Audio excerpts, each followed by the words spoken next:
Hello student, क्या हाल है। तो जैसा आपको मालूम है कि हम लोग आज स्टार्ट करने वाले हैं 9 का चैप्टर का नाम है आपका, जैसा मैं यहाँ पे दे दिया हूँ आपको, क्या नाम है, linear equation in two variable. ठीक है, ये चैप्टर स्टार्ट होने वाला है आपके लिए। ठीक है, ये आपका 5वां चैप्टर है। ठीक है, तो बहुत इंपॉर्टेंट चैप्टर है, इसके बेसिक को अच्छे से समझना आप, क्योंकि ये बच्चों जो है 10th क्लास में भी है, इसलिए बहुत ज़्यादा इंपॉर्टेंट है। इसके कॉन्सेप्ट अगर आप समझ जाओगे तो 10th क्लास के अंदर आपको ज़रा भी प्रॉब्लम नहीं होगा। ठीक है, और 10th क्लास में 12 से 15 मार्क्स तक पूरा का पूरा ये चैप्टर जो है आपका कवर करता है अलजेब्रा के पार्ट के अंदर। ठीक है, यानी अगर आप अभी अच्छे से सीख लिए तो 10 के अंदर आपको ज़रा भी प्रॉब्लम नहीं होगा और आसानी से 12 से 14 मार्क्स आपको मिल जाएंगे सिर्फ ये चैप्टर की वजह से। ठीक है, तो चलो बच्चों स्टार्ट करते हैं अपना जो चैप्टर जो दिया है linear equation in two variables को। ठीक है, तो सबसे पहले जो ये चैप्टर है आपका बुक का, इसके अंदर अगर हम लोग स्टार्ट करने की बात करते हैं तो सबसे पहले हमें स्टार्ट करना है, इसका इंट्रोडक्शन देखना है ना। इंट्रोडक्शन देख लेंगे, उसके बाद बच्चों हम क्या करेंगे, है ना, सॉल्विंग साइमल्टेनियस इक्वेशन, जो साइमल्टेनियस इक्वेशन उसको सॉल्व करना है। फिर उसके बाद साइमल्टेनियस इक्वेशन को सॉल्व करने के बाद वर्ड प्रॉब्लम रहेगा, एक्सरसाइज इसका 2 सेकंड वाला एक्सरसाइज जो है वो वर्ड प्रॉब्लम के ऊपर होगा, वो वर्ड प्रॉब्लम भी हम सॉल्व करेंगे। ठीक है, तो आपको समझ में आ गया होगा। तो स्टार्ट करते हैं। सबसे पहले हम लोग को ये बात समझना पड़ेगा कि इसका इस्तेमाल कैसे करते हैं, इसका यूज़ कहाँ पे होता है ना, हमारी जो रियल लाइफ में कैसे इस्तेमाल होता है, कैसे यूज़ होता है। मान के चलो बच्चों, अगर मैं दुकानदार के पास गया और मैं दुकानदार को बोलूँगा कि भाई मुझे आप 5 जो है, ठीक है, 5 चॉकलेट दे दो। कितना चॉकलेट ले रहा हूँ, 5 चॉकलेट दे दो। तो 5 चॉकलेट ले रहा हूँ, कितने रुपए का एक चॉकलेट है नहीं मालूम है, एक चॉकलेट कितने का है नहीं मालूम है, तो उसको मैंने ले लिया x, तो 5 चॉकलेट x रुपए के हिसाब से ले लिया। फिर दुकानदार को मैं बोलूँगा एक काम करो दुकानदार, मुझे साथ में एक चॉकलेट तो दे दिए, 2 कैडबरी भी दे दो, है ना, 2 कैडबरी भी दे दो। और 2 कैडबरी का प्राइस अपने को नहीं मालूम है, तो हमने उसको क्या ले लिया, y ले लिया। अब ये कितना हुआ दुकानदार से पूछा, तो दुकानदार ने बोला भैया आपका जो हुआ है ये दोनों मिला के टोटल 30 रुपया हुआ। कितना हो गया, 30 रुपीज़। तो दुकानदार बोला कि दोनों मिलाकर आपका 30 रुपीज़ हो गया।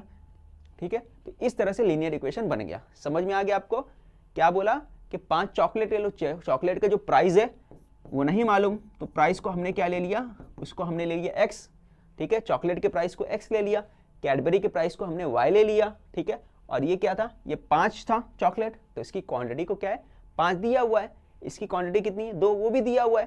तो जो चीज़ नहीं मालूम था उसको हमने एज्यूम कर लिया, तो फिर ये भी एज्यूम किया, दूसरा चीज़ है उसको भी एज्यूम किया। तो इस तरह से हमारा लीनियर इक्वेशन को फॉर्म करते हैं, इस तरह से लीनियर इक्वेशन बनता है। फिर हम लोग क्या करते हैं, इसको सॉल्व करने के बाद, है ना, फिर अपना क्या होता है, सॉल्यूशन आ जाता है। ठीक है, तो इस तरीके से बेसिक जो मेथड है, इस तरह से लीनियर इक्वेशन बनता है। ठीक है, तो इसी का इस्तेमाल करेंगे हम लोग आगे चल के, है ना। जो एक्सरसाइज नंबर 2 रहेगा आपका, उसमें पूरा इक्वेशन बनाना, उसको सॉल्व कैसे करना वो देखेंगे। ठीक है, तो अभी हम लोग देखते हैं बच्चों कि इसके अंदर एक बातें और भी सीखना है हमें कि लीनियर इक्वेशन का जो जनरल फॉर्म है वो क्या होता है। ठीक है, लीनियर इक्वेशन का जनरल फॉर्म क्या होता है वो देखेंगे, और ये भी देखेंगे कि लीनियर इक्वेशन क्यों बोलते हैं। तो अगर मैं ग्राफ पेपर पे, है ना, ग्राफ के ऊपर जो शो करता हूँ ना, लीनियर इक्वेशन को अगर ग्राफ पे शो करना रहेगा तो क्या बनाता है, वो स्ट्रेट लाइन बनाता है। इस तरह से, इस तरह बनाएगा सीधा, या फिर ऐसा बनाएगा, तो ये तरह शो करेगा। समझ में आ रहा है, एक सीधी लाइन, स्ट्रेट लाइन शो करता है, इसलिए इसको क्या बोलते हैं हम लोग, लीनियर इक्वेशन बोलते हैं। ठीक है, इस तरह से शो नहीं करता, ऐसा नहीं शो करता, बल्कि क्या करता है, एक सीधी लाइन शो करता है, इसलिए इसको लीनियर इक्वेशन बोलते हैं। और ये क्यों होता है, क्योंकि उसका पावर क्या रहता है, 1 होता है। ठीक है, चलो कुछ बातें और भी सीखते हैं यहाँ पे हम लोग।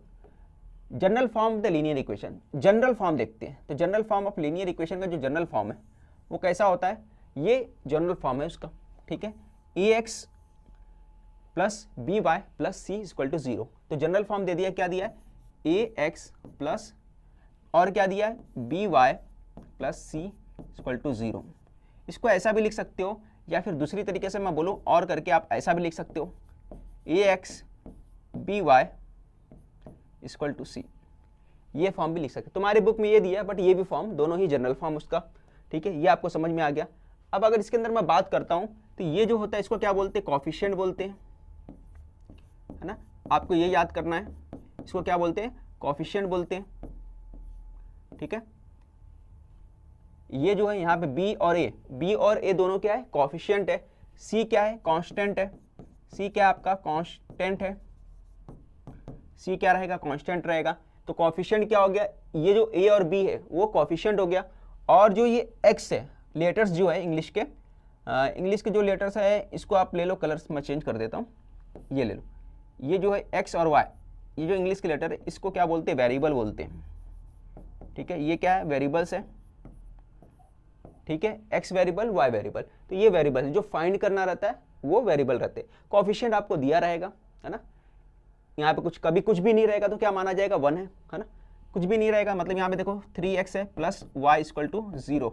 अब इसके अंदर देखो कोएफिशिएंट इसका कुछ नहीं है, मतलब 1 है, इसके आगे कुछ नहीं, मतलब यहाँ पे क्या है, 1 छुपा हुआ है, ठीक है। इसका कोएफिशिएंट कितना है ना, ये x वेरिएबल का कोएफिशिएंट कितना है, 3 है, ठीक है, यहाँ पे 0 है, तो समझ में आ गया। तो जहाँ पे कुछ नहीं रहता है वेरिएबल के साथ, वहाँ पे कोएफिशिएंट 1 माना जाता है, ठीक है, ये बात क्लियर हो गया। अब इसके अंदर इसको क्या बोलते हैं, इसको कोएफिशिएंट बोलते हैं, है ना, यहाँ पे b कोएफिशिएंट है, ये भी कोएफिशिएंट है, ये भी कोएफिशिएंट है, ठीक है, समझ में आ गया। और x और y जो है ना इंग्लिश के जो लेटर है वो क्या कहलाएंगे, वो वेरिएबल कहलाएंगे। देखो यहाँ पे रहेगा x y आ गया, कभी m और n आ जाएगा, 3m है ना, 3mn हो गया, x y m n इसी तरह आएगा आपका, ठीक है, क्लियर, समझ में आ गया। लीनियर क्यों बोलते हैं, क्योंकि ग्राफ पे इसको लाइन जो शो करता है, ग्राफ पे लाइन शो करता है, लाइन बनाता है, लाइन ऑब्टेन होता है इसके इक्वेशन से, तो इसको हम लोग लीनियर बोलते हैं। क्लियर, इतना समझ में आ गया। इसका जनरल फॉर्म कैसा रहेगा, तो ax प्लस बी वाई। अच्छा, इसका जो वेरिएबल का पावर हमेशा क्या रहेगा, ये देखो ये वेरिएबल दिख रहा है, इसका पावर हमेशा 1 रहेगा, क्या रहेगा, 1। अगर पावर 2 हो जाता है, मान के चलिए यहाँ पावर 2 हो जाता है या 3 हो जाता है, तो ये लीनियर इक्वेशन नहीं होगा। बात समझ में आया। तो जनरल फॉर्म के लिए क्या होना चाहिए, इस फॉर्म में होना चाहिए, ax plus B Y plus C, ये वाले फॉर्म में या नीचे वाले फॉर्म में। दो फॉर्म है आपका, एक ऊपर का फॉर्म दिख रहा है, ठीक है, एक ये वाला फॉर्म है ना, किसी भी फॉर्म में होना चाहिए, बट पावर क्या होना चाहिए, 1 होना चाहिए, इसके ऊपर पावर कुछ नहीं है, मतलब 1 है। और दूसरी बात, पावर अगर 1 के ऊपर है, 2 3 कुछ भी आता है तो वो लीनियर इक्वेशन नहीं होगा। तो पहचान क्या है, इस फॉर्म में होना चाहिए, जैसे दिया ऊपर नीचे है ना, ये जनरल फॉर्म है। दूसरा, इसका पावर क्या होना चाहिए, 1 होना चाहिए, ठीक है। और इसके अलावा क्या बोला है, ए बी सी, यहाँ पे क्या दिया है, ए बी सी है ना, are real numbers. A B C क्या होगा, रियल नंबर होगा, कोई नंबर होगा, and non zero at the same time, और वो क्या होगा, नॉन जीरो होगा। क्या नॉन जीरो होगा, A B are non zero, ठीक है। क्या बोला है, ए बी का पोजीशन क्या है, ये देखो ए है, ये बी है, ये दोनों नॉन जीरो होगा। ए बी का पोजीशन क्या है, देखो यहाँ पर ए और बी जो वेरिएबल के साथ रहता है वो कोएफिशिएंट कहलाता है, वो क्या होगा, ए और बी जो है उसका क्या होना चाहिए, 0 के इक्वल नहीं होगा कभी भी, ठीक है। एक बात और समझ में आ गया आपको कि किसके इक्वल नहीं होगा, ये 0 के बराबर नहीं होगा, ठीक है। अगर यहाँ 0 आ जाता है तो वो लीनियर इक्वेशन नहीं होगा, है ना। ये इक्वेशन को ऐसा लिख दोगे तुम 3x प्लस 0, तो ये लीनियर इक्वेशन नहीं है, समझ में आ गया। तो a और b लीनियर इक्वेशन कभी भी नहीं होगा, क्यों, क्योंकि इसके प्लेस पे आपका क्या होगा, 0 नहीं आना चाहिए। तो लीनियर इक्वेशन 2 वेरिएबल्स की बात हो रही है ना, 1 वेरिएबल की बात नहीं हो रहा है, लीनियर इक्वेशन 2 वेरिएबल की बात हो रही है, ठीक है, समझ में आ गया सभी को। तो ए जो 0 के बराबर नहीं होगा, बी भी 0 के इक्वल नहीं होगा, तो दोनों ही इक्वल नहीं होंगे 0 के। ये बात क्लियर हो गया आपको, पूरा मैंने समझा दिया बच्चों। अब आगे बढ़ते हैं क्वेश्चन की तरफ, ठीक है। चलो क्वेश्चन जो देखते हैं, सबसे पहले जो आपका क्वेश्चन दिया हुआ है वो देख लेते हैं, क्या दिया हुआ है यहाँ पे, by using variables x and y form any 5 linear equation in 2 variables, ठीक है। क्या बोला है, कोई 5 लीनियर इक्वेशन बनाना है, ठीक है, by using variable x y। किस वेरिएबल का यूज करते हुए, x और y का यूज करते हुए हमें कोई 5 लीनियर इक्वेशन बनाना है। तो मैं कोई 3 बना देता हूं, 2 आपको खुद से करना रहेगा, आसानी से आप कर लोगे। आपको क्या बोला है, x और y, तो मैं ऐसा x लिख देता हूं और y लिख देता हूं, ठीक है। और यहां क्या लिखूंगा, कुछ भी लिख दो अपनी मर्जी से, बन जाएगा लीनियर इक्वेशन, बिल्कुल बन जाएगा। यहाँ पे 5 लिख दो, बोलेगा सर 5 लिख दिया, हाँ बिल्कुल 5 लिख दिया, बन गया, तो भी बन गया लीनियर इक्वेशन। क्यों, क्योंकि x की वैल्यू अगर 3 लोगे, y की वैल्यू 2 लोगे, तो बन गया 5, है ना। यानी x की वैल्यू 3 है, y की वैल्यू 2 है, तो 5 बन गया। अगर x को 4 ले लोगे तो y कितना होगा, 1, 4 और 1 5 हो गया, ठीक है, समझ में आ गया। तो आप ऐसे भी बना सकते हो। अच्छा, यहाँ पे कर दो x minus Y equal to 5, आप ऐसे भी लिख सकते हो, तो भी प्रॉब्लम नहीं, ठीक है। ये सेकंड वाला हो गया।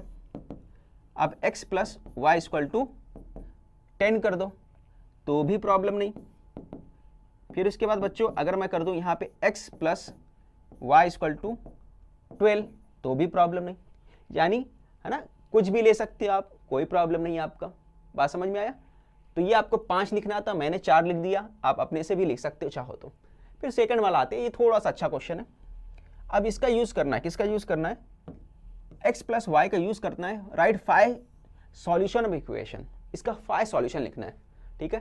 तो सबसे पहले x प्लस वाई दिया है, जैसा दिया मैं लिख लेता हूँ, x plus Y equal to 7 दिया है। आपको 5 सॉल्यूशन लिखना है, तो क्या करोगे, यहाँ पे आप पुट कर दो, पुट y इक्वल टू, क्या लिखना है y, चलो 0 ले लेता हूँ। अगर मैं 0 ले लेता हूँ मान के चलो, तो क्या हो जाएगा, y की वैल्यू 0 लेता हूँ। अगर सॉल्व करने पे y की वैल्यू 0 लेता हूँ तो क्या हो जाएगा, ये हो जाएगा x प्लस, ठीक है। सॉल्यूशन के बाद ये आया तो x प्लस क्या हो गया, ये हो गया आपका 0 7, x की वैल्यू कितनी आ गई, 7 आ गई, ठीक है। अब x की वैल्यू क्या ले लोगे, ये एक बार सॉल्व हो गया। तो हमारा क्या सॉल्यूशन हुआ, जब हमने क्या लिया, y इक्वल टू 0 लिया तो x इक्वल टू 7 आया। तो हम लोग लिख सकते हैं हमारा आंसर क्या होगा, x y इक्वल टू हो जाएगा 7 एंड 0, 7 और 0 हो गया। बात समझ में आ गया? फिर इसी तरह आप कुछ भी रख सकते हो, एक बार ये रख दिए, फिर एक बार और रख दे दो, यहाँ पे आप पुट करो, यहाँ पे पुट कर देता हूँ x इक्वल टू 1।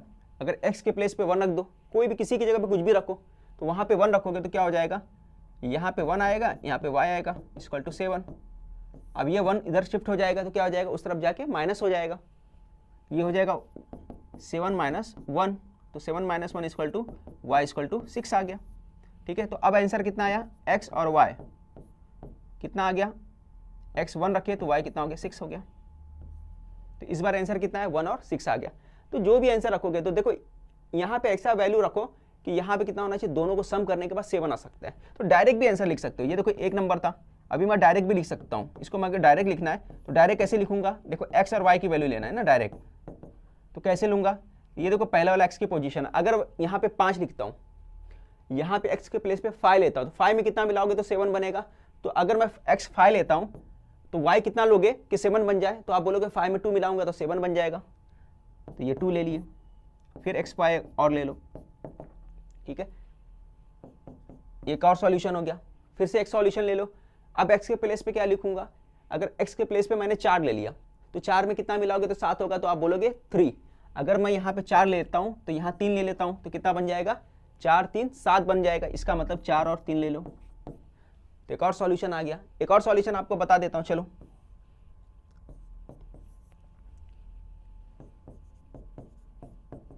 ठीक है। अगर मैं मान के चलो बच्चों, यहां पर x की जगह पे,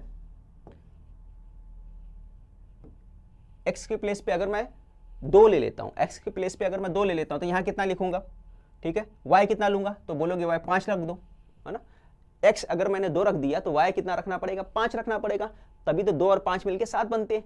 तो x अगर हमने 2 रखा तो y कितना रख दिया, 5। तो एक और सॉल्यूशन आ गया, है ना। तो अपने को कोई 5 रखना था तो हमने बहुत सारी ला दी, जितना चाहो उतना बनाओ, बस दोनों का सम कितना होना चाहिए, 7 होना चाहिए।